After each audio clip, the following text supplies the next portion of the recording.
तो फ्रेंड कैसे आप लोग, उम्मीद करता हूँ आप लोग बढ़िया से होंगे। आज हम लोग इस वीडियो में देखने वाले हैं, जैसे कि आप लोग देख सकते हैं, ये जो है ड्यूल स्टार्टर जो होता है उसका क्या है, कंट्रोल का और पावर का जो है वायरिंग डायग्राम है। मैं आप लोग को उसका वायरिंग डायग्राम और पावर डायग्राम जो होता है मैं आप लोग को बताऊंगा कि कैसे जो कनेक्शन होता है वायरिंग डायग्राम का और पावर डायग्राम का ड्यूल का।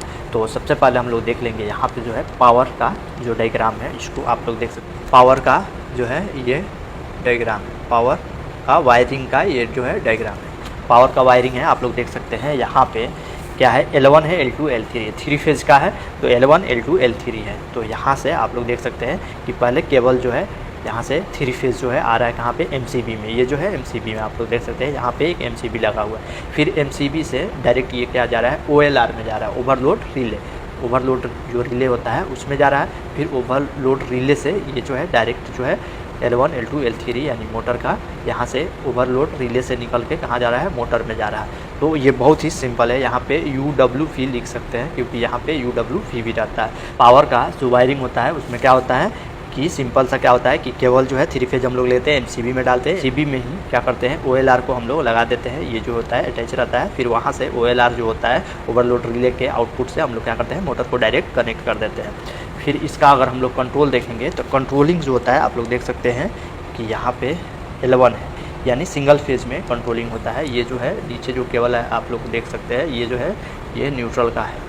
यहाँ पे क्या लिख सकते हैं, L लिख सकते हैं। वायरिंग जो कंट्रोल का होता है ये डिपेंड करता है कि हम लोग कितना जो है वोल्ट का कंट्रोल के लिए यूज कर रहे हैं, यानी 24 वोल्ट का कर रहे हैं या 110 का या 220 का कर रहे हैं या 12 वोल्ट का कर रहे हैं। जितना का हम लोग चाहिए उसी के हिसाब से हम लोग क्या करते हैं, सिंगल फेज यहाँ से ले लेते हैं मेन, और न्यूट्रल जो होता है जहाँ ज़रूरत पड़ता है, जैसे कंडक्टर पर A2 में पड़ता है, A1 में हम लोग क्या करते हैं, सिंगल फेज डालते हैं। और इंडिकेशन लैंप वगैरह में जो लगता है आप लोग देख सकते हैं ये न्यूट्रल पूरा कनेक्टेड है। तो सबसे पहले आप लोग देख सकते हैं ये L1 कहाँ पे आ रहा है, ये जो है ओवरलोड रिले में है और 95 96, यानी क्या होता है कि कंट्रोलिंग जो स्टार्ट होता है अगर उसमें ओवरलोड रिले लगा है तो ड्यूल जो है या कोई भी जो पंप होता है, स्टार डेल्टा स्टार्टर होता है या कोई भी, तो उसमें क्या होता है कि कंट्रोलिंग का जो हम लोग केबल डालते हैं सबसे पहले OLR में जाता है। OLR में वो भी किस में जाता है, NC में जाता है। NC का जो टर्मिनल होता है उसमें आप लोग यहाँ पे देख सकते हैं ये OLR है 95 और 96 नंबर NC आप लोग देख सकते हैं, ये जो है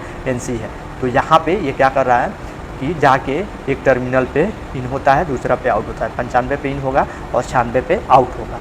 अब OLR में ये क्या होता है, NC होता है, यानी पावर हम लोग डायरेक्ट क्या करते हैं, OLR में दे देते हैं। तो ये NC में क्यों देते हैं कि ये जो जब OLR जो है ओवरलोड रिले जो ट्रिप होगा तो ये N हो जाएगा, तो आगे सप्लाई नहीं जाएगा। आप लोग यहाँ पर देख सकते हैं ये NC है, तो जैसे OLR ट्रिप होगा तो ये N हो जाएगा, तो पावर सप्लाई आगे नहीं जाएगा तो मोटर नहीं चलेगा। OLR से डायरेक्ट ये उठा के जो केबल है आप लोग देख सकते हैं कहाँ पे जा रहा है, स्टॉप बटन में।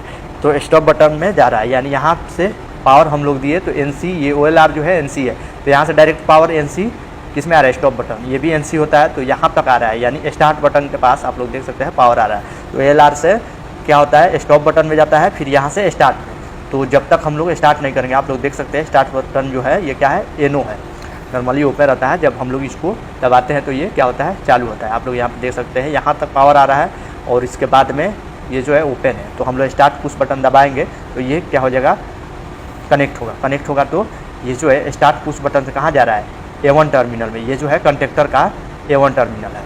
तो जो हम लोग कंट्रोलिंग में कंडक्टर यूज कर रहे हैं उसका A1 में कहाँ से जा रहा है, स्टार्ट पुश बटन से। स्टार्ट पुश बटन से A1 में जा रहा है और A2 में आप लोग को बताया ये जो है क्या है, यहाँ से A2 जो है ये न्यूट्रल जा रहा है। न्यूट्रल जाएगा क्योंकि कंडक्टर में आप लोग को पता होगा A1 A2 क्या होता है, कंडक्टर को ऑन करने के लिए हम लोग को क्या करना पड़ता है, उसमें सप्लाई देना पड़ता है। तो A1 में जो स्टार्ट पुश बटन से डायरेक्ट जा रहा है और A2 में यहाँ से न्यूट्रल, तो ये स्टार्ट करेंगे तो ये चालू हो जाएगा।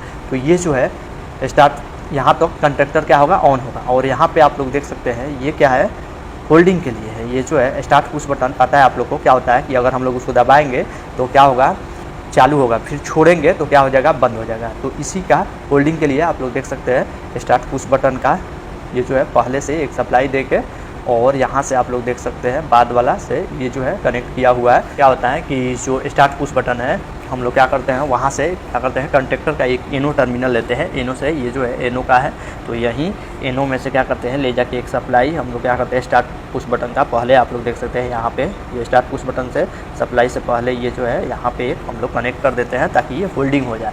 होल्डिंग आप लोग को पता होगा कि होल्डिंग क्या होता है। होल्डिंग वगैरह के बारे में मैं ऑलरेडी वीडियो बनाया हूँ, तो आप लोग को अगर कुछ डाउट है तो उसको देखेंगे तो आप लोग को क्लियर हो जाएगा। तो यहाँ से होल्डिंग हो जाता है। अब रहा बात, आप लोग देख सकते हैं यहाँ पर run indication, stop indication, trip indication. लोग यहाँ पे क्या क्या देखें कि ये चालू कैसे हो रहा है। चालू कैसे हो रहा है, आप लोग देखें कि ओवरलोड रिले से स्टॉप बटन में सप्लाई दे रहे हैं, फिर स्टार्ट बटन में दे रहे हैं। स्टार्ट करने के बाद A1 में जा रहा है, कंडक्टर ऑन हो रहा है। तो ये स्टार्ट का प्रोसेस हो गया। को क्या करना है कि स्टार्ट करने के बाद में हम लोग को एक रन का इंडिकेशन लेना है। आप लोग देख सकते हैं ये X1 X2 है, तो X2 में कहाँ से हम लोग सप्लाई ले रहे हैं, N2 से, यानी न्यूट्रल ले रहे हैं। X1 में हम लोग सप्लाई कहाँ से लेंगे ये देखना पड़ेगा। तो सिंपल सा है, हम लोग क्या करेंगे कि जब हम लोग को स्टार्ट करेंगे उस टाइम में क्या होगा कि हम लोग को एक कमांड चाहिए।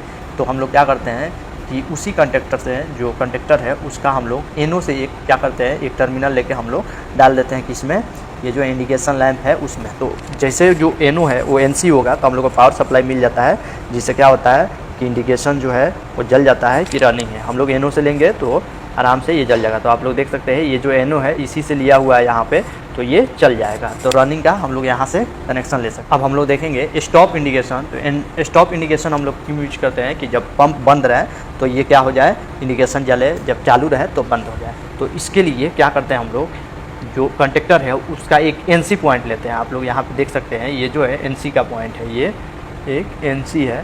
तो NC का हम लोग पॉइंट लेते हैं, उस कंडक्टर का NC का पॉइंट ले लेते हैं और उस इनपुट डालते हैं। स्टॉप पुश बटन के जस्ट बाद से डाल देते हैं इसमें, यानी स्टार्ट पुश बटन से पहले इसमें सप्लाई देते हैं। क्योंकि स्टार्ट पुश बटन से पहले नहीं देंगे, स्टार्ट पुश बटन से बाद देंगे तो क्या होगा कि जब हम लोग स्टार्ट रखेंगे तो इसमें भी पावर आएगा। तो इसका जो इनपुट होता है कंडक्टर का, जो NC पॉइंट होता है, उसमें हम लोग क्या करते हैं कि स्टॉप पुश बटन के बाद जो सप्लाई होता है वहीं से क्या करते हैं हम लोग एक सप्लाई दे देते हैं NC में, और NC से आउट ले लेते हैं। NC जो टर्मिनल है आप लोग देख सकते हैं, कोई भी टर्मिनल यूज कर सकते हैं NC का।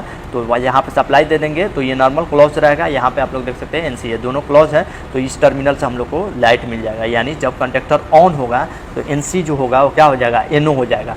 तो नॉर्मल पोजीशन में अगर ऑफ रहता है तो हम लोग को क्या है, सप्लाई मिलता रहेगा, यानी इंडिकेशन स्टॉप का जलेगा। जैसे कंडक्टर ऑन होगा तो ये ग्रीन जलेगा और ये जो होगा बंद हो जाएगा, क्योंकि ये NC से लिया हुआ रहेगा। तो कंडक्टर ऑन होगा तो NO हो जाएगा।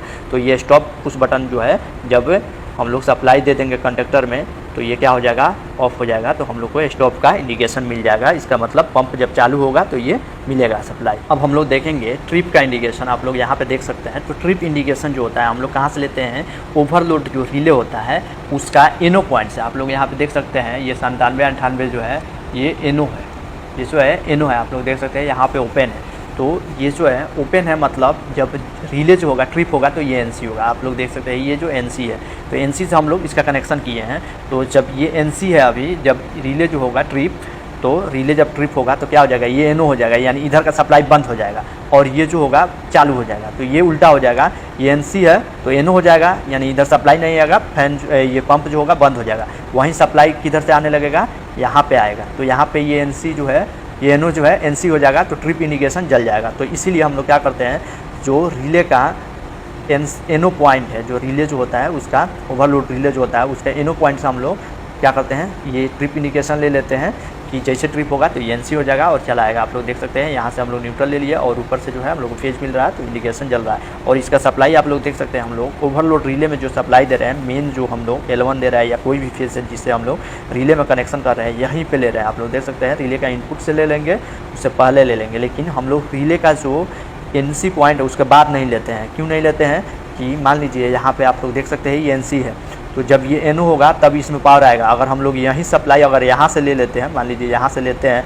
तो जैसे रिले ट्रिप होगा तो ये NO हो जाएगा, तो इसमें भी पावर नहीं आएगा। तो ये हम लोग को ध्यान देना पड़ता है कि ये ओवरलोड रिले से पहले जो सप्लाई होता है उसको हम लोग लेते हैं। तो उम्मीद करता हूँ आप लोग को ये जो है पता चल गया होगा कि इसमें पावर का जो डायग्राम है और ये जो है हमारा कंट्रोल का डायग्राम है DOL के कैसे बनता है। अगर आप लोग को इसमें कुछ डाउट है तो प्लीज़ कमेंट कीजिए, वीडियो को लाइक, शेयर और सब्सक्राइब जरूर कर लीजिए, ताकि मैं जो भी वीडियो बनाऊँ आप लोग के पास टाइम से पहुँचता रहे। Thank you for watching.